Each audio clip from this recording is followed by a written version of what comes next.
앞서 전해드린 대로 재정개혁특위가 보유세 개편 최종 권고안을 발표했습니다. 국가주택을 보유한 사람이나 금융고소득자를 겨냥한 부자 증세가 본격화될 것이라는 분석이 나오고 있습니다. 이번 권고안이 부동산 시장에 어떤 영향을 미칠지 권대중 명지대 부동산대학원 교수와 좀 더 자세하게 짚어보겠습니다. 안녕하십니까? 안녕하세요. 네, 교수님. 지난달 22일 재정개혁특위가 공개했던 4가지 권고안 가운데 가장 강도가 높다고 평가됐던 세 번째 안이 결정이 됐습니다. 이번 결정에 대해서 전체적으로 어떻게 평가하십니까? 우선은 단계적으로 세율과 공정가액 같이 두 가지를 다 올리기 때문에 당장 시장에 영향은 없지만은 내년에 이제 만약에 적용이 되면 장기적으로 시간이 갈수록 영향을 줄 거라고 보여집니다. 네, 4가지 권고안 가운데 그래도 부동산 시장 안정화를 위해서 잘 선택했다 이렇게 보십니까? 그렇죠. 아무래도 좀 강도가 너무 높다고 생각이 되는데요.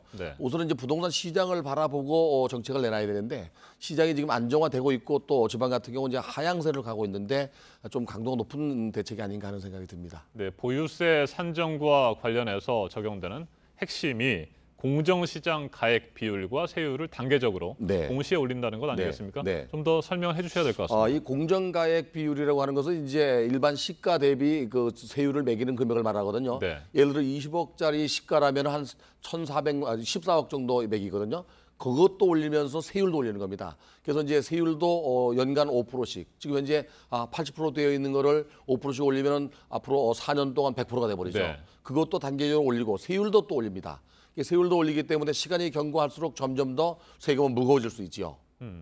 그러니까 지금 당장은 큰 부담을 느끼지 않을 수 있지만 계속해서 이렇게 동시에 올리게 된다면 부담은 커질 수밖에 없다 이런 말씀이시군요. 특히 이제 이 공정가액 비율을 올리는 것이 그 건물만 올리는 게 아니라 종합 합산 토지라든지 또는 별수 합산 토지도 같이 올립니다. 그리고 이게 이제 올리는 과정에 비율만 올라가는 게 아니라 세율도 올라가기 때문에 문제가 되는 건데 지금 당장 금년도에는 적용하지 않아요. 내년에 적용합니다. 그래서 우선 이제 내년에 적용을 앞두고 이걸 만약에 확정된다 하면 시장은 아마도 구매력이 저하될 수 있어요. 그래서 부동산 시장에 영향을 줄 거라고 보여집니다. 이번 결정이 고가의 주택 한 채를 가진 사람 그리고 다주택 소유자들 어떤 사람에게 더 큰 영향을 주게 됩니까? 우선은 그 고가 주택을 갖고 있으면서도 다주택자에게 영향이 가장 클 거로 보여집니다. 일단 예를 들면 20억짜리 주택을 갖고 있으면 그 공정가액 비율이 한 14억 정도 되는데 현재는 한 176만 4천 원 정도 세금이 나옵니다.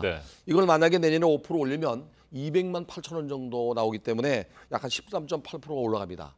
또 후년에는 이제 2020년도에는 역시 또 5% 올리게 되면 223만 2천 원이 나옵니다.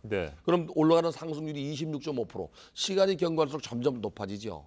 그래서 금액도 역시 마찬가지로 10억서 20억 사이는 그렇게 견딜만 할 수 있다고 얘기하겠지만 20억서 30억으로 올라갈수록 점점 금액이 누진 과세되기 때문에 굉장히 부담이 갈 수가 있습니다. 뿐만 아니라 이제 다가구 주택 여러 채를 갖고 있는 경우는 합산 과세하기 때문에 이게 또 이제 문제가 되죠. 그래서 똘똘한 주택 한 채를 갖고 있을 때 20억, 30억짜리를 갖고 있으면 이것도 부담이 가지만 다주택자일수록 좀 더 부담이 갈 수가 있는데 정부한테 이제 이 권고안을 좀 강하게 이제 아마 밀어붙일 거 아닌가 하는 생각이 듭니다. 그리고 공시지가가 현 시세를 제대로 반영하지 못하고 있다 이런 지적들이 있었는데 이 때문일까요? 공시지가도 계속해서 올린다고 하는데 어떻게 보십니까? 일단 그 지난주에 김현미 국토부 장관이 만약에 이렇게 그 세율을 올리는데도 불구하고 시장이 잡히지 않으면 향후에는 이 그 공시지가 자체도 올리겠다고 하는데 공시지가 자체를 올리게 되면 이렇게 종합 부동산세만 올라가는 게 아니고 보유세가 두 가지가 있잖아요. 재산세가 있고 종합부동산세가 있는데 종합부동산세를 뺀 재산세도 올라갈 수 있습니다. 전부 다 이제 그 개별 공시가가 법적 성질이 과세의 기준이거든요. 이래 되면은 이것뿐이 아니라 모든 그 부동산에 대한 세금이 다 올라갈 수 있어서 그건 아마 쉽게 결정하지는 못할 것 같아요. 그러나 현재 이 개별 공시가는 도심지일 경우에는 시가 반영률이 거의 90%가 넘고요. 중소도시는 한 80%, 지방으로 갈수록 점점 낮아져서 농촌 지역 같은 경우는 현재 50% 이하로 돼 있거든요. 그래서 이거를 아마 지역별로 타동화 적용한다 하더라도 시장 상황을 봐가면서 정부가 결정하지 않겠나 그렇게 생각이 됩니다. 이미 주택거래 심리는 상당히 위축된 것으로 평가되고 있는데 그렇다면 앞으로 좀 더 위축이 될까요? 어떻게 보십니까? 아무래도 지금 지방 같은 경우는 이미 미분양 아파트가 전국적으로 약 한 6만 가구 육박하고 있는데요.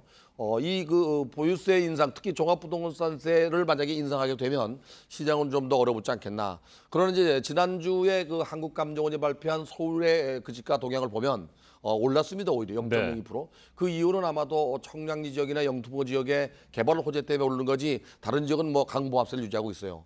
특히 강남 지역 같은 경우는 이제 오르는 폭이 많이 완화돼서 상당히 그 안정세를 지금 유지하고 있는 것 같고요. 만약에 이렇게 이제 보유세가 올라가게 된 문제는 이제 전월세 가격이 올라갈 수 있습니다.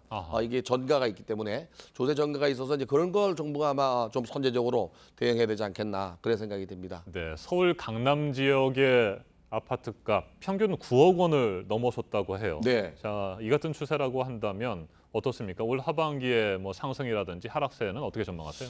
아직은 보유세가 올라가는 게 아니지 않습니까? 네. 이 종부세가 내년부터 시행이기 때문에 당분간은 강보합세를 유지해서 더 올라갈 소지도 없잖아 있습니다. 그런 것은 아마도 강남 지역에 이제 수요는 많고 공급이 부족하기 때문에 가격이 올라갈 수 있다고 하는 기대 심리 때문에 그런 것 같습니다. 근데 이제 보유함으로써 그 보유세가 높아져서 부담을 갖게 되면 이제 하락할 수 있겠지만 당분간은 가격이 강세를 나타낼 것으로 보여집니다. 네, 그동안 소형 주택에 대해서는 임대 소득에 대해서 과세 특례를 적용해주지 않았습니까? 그렇죠. 근데 이 부분도 폐지하게 되는 이게 거죠? 이제 현재 그 40제곱미터 이하하면서도 만약 취득해서 임대를 넣으면 뭐 보유세부터 전부 다 이 종합부동산세까지 면제거든요.